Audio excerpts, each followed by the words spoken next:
नमस्कार दोस्तों, मेरा नाम कुशबीर है और आज मैं बहुत ही इम्पोर्टेंट टॉपिक पर बात करने के लिए आया हूँ। मैंने देखा है कि काफ़ी लोग इंश्योरेंस का बिजनेस शुरू तो कर देते हैं, लेकिन 6 महीने, 1 साल, 2 साल के बाद फिर वो उस बिजनेस में दिखाई नहीं देते।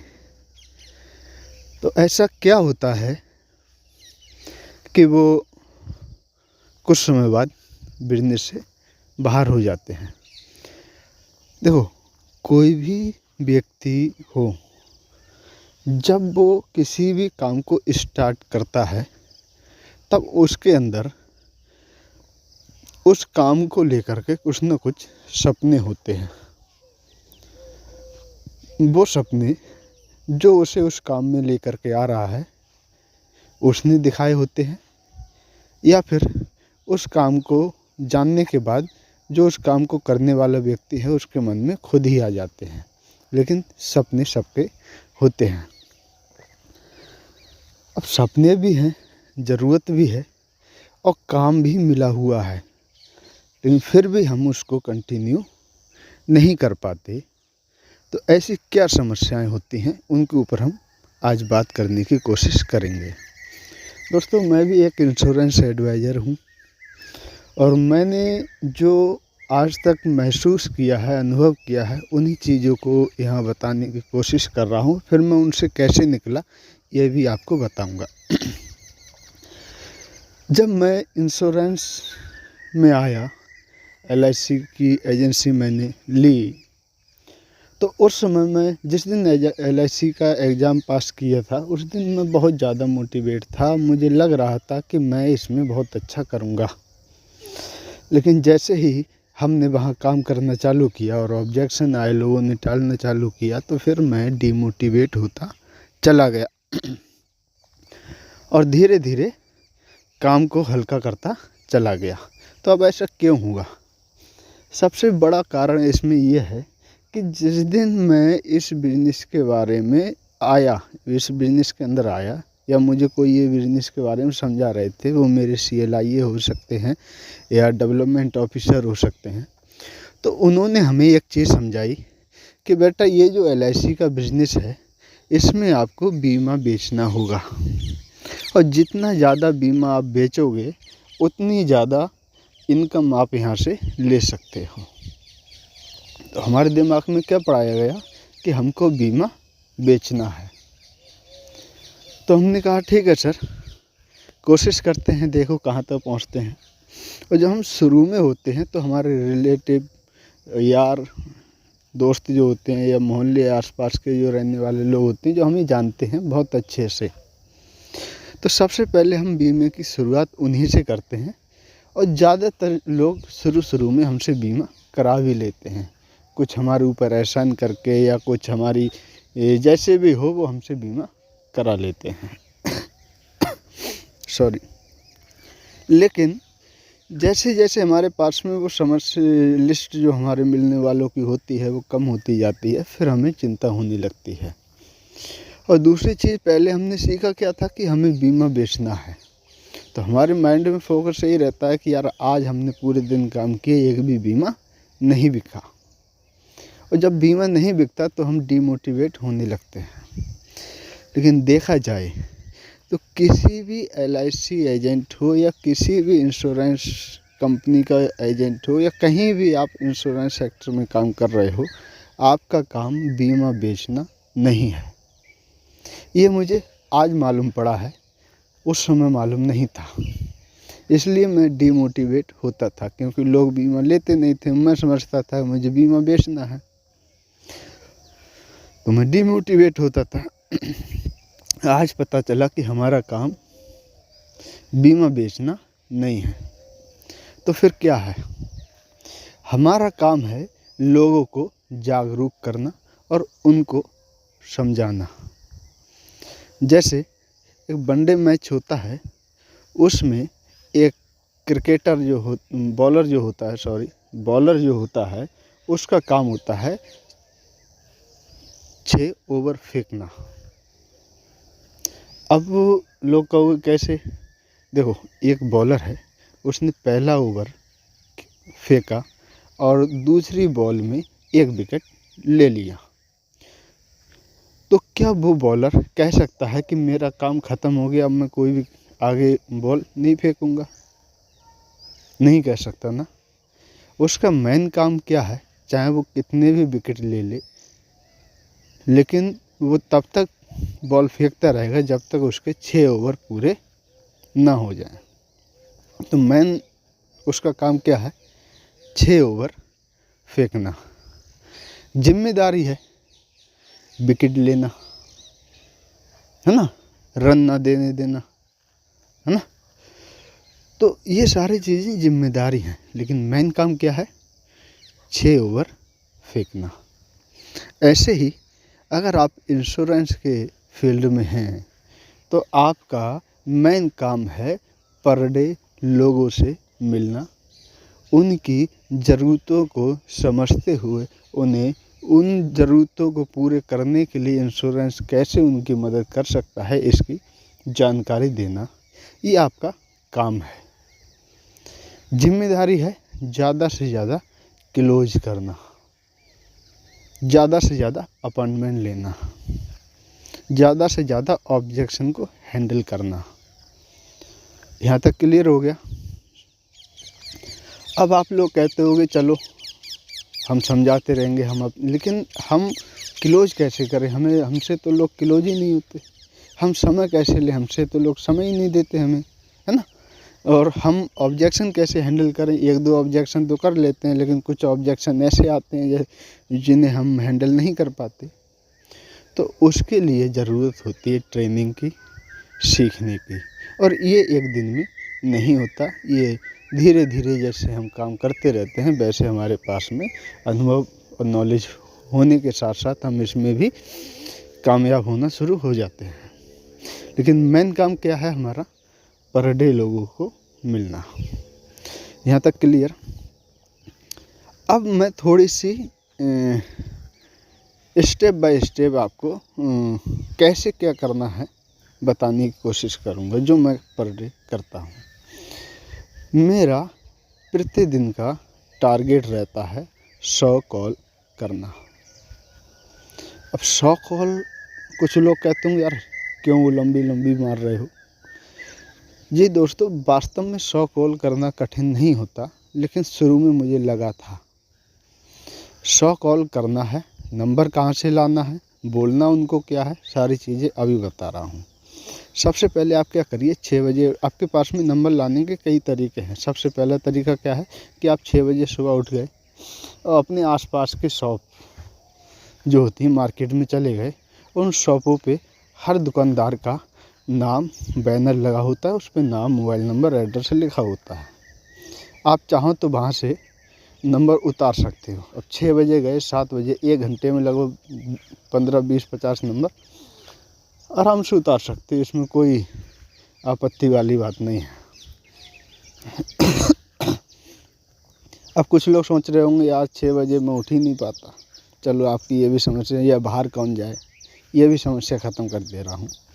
गूगल मैप ऐप निकालना है, उस पे अपने यहाँ के लोकल के जिस भी सेक्टर के नंबर आपको चाहिए, मान लो आपको दुकानों के ही नंबर चाहिए, ग्रोसरी वालों के, तो आप उस पर सर्च कर सकते हैं ग्रोसरी स्टोर नियर मी।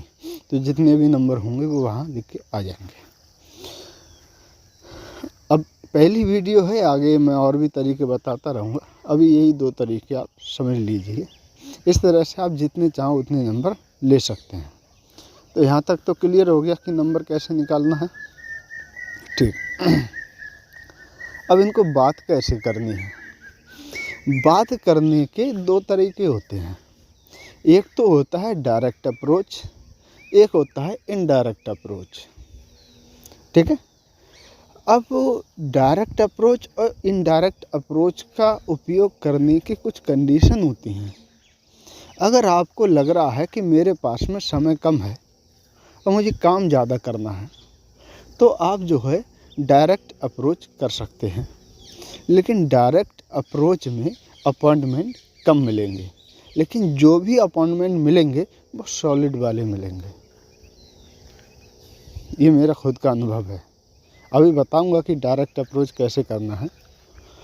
और इनडायरेक्ट अप्रोच में अपॉइंटमेंट ज़्यादा मिलते हैं, लेकिन उसमें कुछ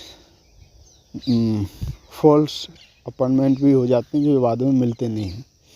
अभी मैं अपॉइंटमेंट में क्या क्या शब्द बोलना है वो बता रहा हूँ। पहले बता रहा हूँ डायरेक्ट अप्रोच कैसे करना है। आपको उनसे कहना है कि नमस्कार सर, मैं कुशवीर बात कर रहा हूँ LIC की ब्रांच आंवला से। अभी ठीक समय है आपसे बात करने का। सामने वाला व्यक्ति जो भी बताए यस हाँ बताएं।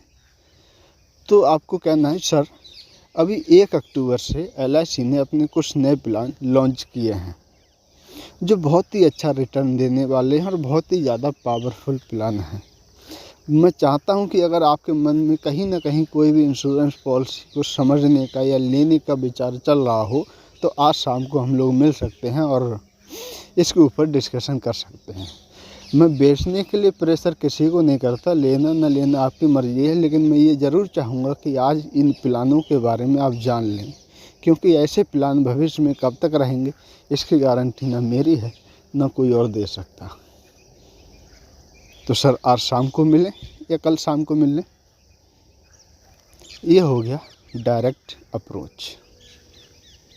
यहाँ पर वही व्यक्ति आपको समय देगा जो बीमे को लेने के बारे में इंटरेस्टेड होगा, जिसके मन में कहीं ना कहीं होगा यार चलो एक आध पॉलिसी लेने की कोशिश करते हैं। यहाँ अपॉइंटमेंट थोड़े कम मिलेंगे। अब दूसरे तरीके पे आ जाते हैं, इनडायरेक्ट अप्रोच। नमस्कार सर, मैं कुशवीर बात कर रहा हूँ LIC की ब्रांच आंवला से। क्या अभी ठीक समय है आपसे बात करने का? सामने वाले व्यक्ति कहेगा हाँ यस बताएं। सर हम लोग जो है LIC की तरफ से एक सर्वे कर रहे हैं ह्यूमन लाइफ वैल्यू के ऊपर। सर क्या आपने कभी इससे पहले ह्यूमन लाइफ वैल्यू का नाम सुना है? तो कहेगा नहीं मैंने तो नहीं सुना। ज़्यादातर लोगों ने नहीं सुना होगा क्योंकि नॉर्मल व्यक्ति इंश्योरेंस जो काम करता है वो तो जानता होगा, लेकिन नॉर्मल व्यक्ति ज़्यादातर ये नहीं जानते। तो कहेगा नहीं मैंने नहीं सुना। सर ह्यूमन लाइफ वैल्यू का मतलब होता है एक सामान्य व्यक्ति की आर्थिक कीमत क्या है, ये हम उसको बताते हैं। फॉर एग्जांपल अभी मुझे नहीं पता आप महीने का कितना कमाते हैं, लेकिन आपके घर का कुछ ना कुछ तो खर्चा होगा। तो कहेगा हाँ है। तो सर ये खर्चा तभी तो चल पा रहा है जब आप काम कर रहे हैं। कहेगा यस। अब मान लो 6 महीने का लॉकडाउन लग गया और आपका प्रोफेशन पूरी तरह से बंद हो गया, या आपकी इनकम कतई बंद हो गई, अब बिल्कुल भी बंद हो गई, उसमें कोई भी इनकम आपको अभी नहीं आ रही है, लेकिन आपके घर का खर्चा तो नहीं रुकने वाला ना, वो तो रहेगा। तो हाँ वो तो रहेगा। तो सर हम काम ना करें फिर भी घर का खर्च कैसे चलता रहे, इसके बारे में हम लोगों को मार्गदर्शन करते हैं। तो क्या आप जानना चाहते हैं कि बिना काम करे घर का खर्चा कैसे चलाएं? तो कहेगा यस ज़रूर जानना चाहता हूँ। तो सर बताएं आज शाम को मिल सकते हैं, कल शाम को मिल सकते हैं? तो कहेगा ठीक है आज शाम को मिल लीजिए, ये जो भी समय बताता है। ये तो हो गए अपॉइंटमेंट लेने के तरीके। अब इसमें कुछ ऑब्जेक्शन आ सकते हैं। सर आपने कहा कि सर क्या अभी मैं 2 मिनट बात कर सकता हूँ? तो कहेगा नहीं मैं अभी व्यस्त हूँ। या तो उससे बोल सकते हैं सर शाम को फ़ोन कर लूँ, 1 घंटे बाद फ़ोन कर लूँ? तो कहेगा ठीक। तो इस तरह से हम ये ऑब्जेक्शन थोड़ा हैंडल कर सकते हैं। या दूसरा ऑब्जेक्शन है कि नहीं फ़ोन पे बता दो यार, ये कैसे हो सकता है कि बिना काम करे घर का खर्चा चलता रहे? तो हम उसको ऑब्जेक्शन को ऐसे हैंडल कर सकते हैं कि देखो अभी कुछ चीज़ें ऐसी होती हैं जिनको फ़ोन पर एक्सप्लेन करना संभव नहीं होता। क्या आप चाहते हैं कि मैं कुछ ऐसी जानकारी आपको दूं जो अभी आपको सुनने में तो अच्छी लगे लेकिन इम्प्लीमेंट आप कर ही नहीं पाए? तो बोले कैसे? भाई फ़ोन पे जो भी चीज़ हम आपको समझाएंगे तो जहाँ तक है कि जो फिजिकल हम आपको सामने बैठकर समझाएंगे उससे ज़्यादा बेहतर तो फ़ोन पे नहीं समझा सकते ना, ये तो आप भी बात मानते हैं। हाँ ठीक। तो सर ये जो तरीका मैं आपको बताने वाला हूँ, इससे आपके परिवार में आर्थिक उन्नति होगी। आपकी जो बचत है, मान लो अभी आप 10,000 रुपये महीने का बचा रहे हैं, फिर आप 15,000, 12,000 या 20,000 रुपये महीना भी बचाना शुरू कर सकते हैं। ऐसा तरीका मैं आपको बताने वाला हूँ। तो क्या आप चाहते हैं कि इतना इम्पोर्टेंट तरीका मैं फ़ोन पे आपको बताऊं, जो कि आधा समझ में आए आधा समझ में ना आए? ये तरीका सही रहेगा क्या? तो सामने वाले व्यक्ति कहेगा नहीं यार, तो फिर सर 10 मिनट का समय ले लेते हैं ना, एक कप चाय भी पी लेंगे। अब आप बताइए कि आप मेरे यहाँ आएंगे अपनी चाय, मेरी चाय पीने, या मुझे अपने यहाँ बुलाएंगे अपनी चाय पिलाने? तो इस तरह से हम इसको ऑब्जेक्शन को हैंडल कर सकते हैं। और दूसरा क्या होता है कि जब हम वहाँ जाएं तो बात आती है प्रेजेंटेशन की, कि हम प्रेजेंटेशन देना शुरू कैसे करें। तो इसके ऊपर हम अगली वीडियो में बात करेंगे। यहाँ मैंने काम स्टार्ट करना आपको सिखा दिया है। आज से ही जब आप ये वीडियो देख रहे हैं, वीडियो ख़त्म होने के तुरंत बाद से आपको लिस्ट बनाना है और फ़ोन करना है। जो तरीके मैंने बताए हैं वो आपको देखना है कि डायरेक्ट अप्रोच करना है या इनडायरेक्ट अप्रोच करना है, वो अपने हिसाब से आप देख लेना। और जैसे ही आप अपॉइंटमेंट ले लें, मैं अभी थोड़ी देर कल में एक और वीडियो आपको अपलोड कर दूंगा कि प्रेजेंटेशन कैसे दिखाएं। जब अपॉइंटमेंट मिल गया है और उनके पास हम पहुंच गए हैं, तो आगे की बात कैसे करें और कैसे हम उन्हें क्लोजिंग तक लेकर के जाएं, सारी चीज़ें मैं अगली वीडियो में आपको बताऊंगा।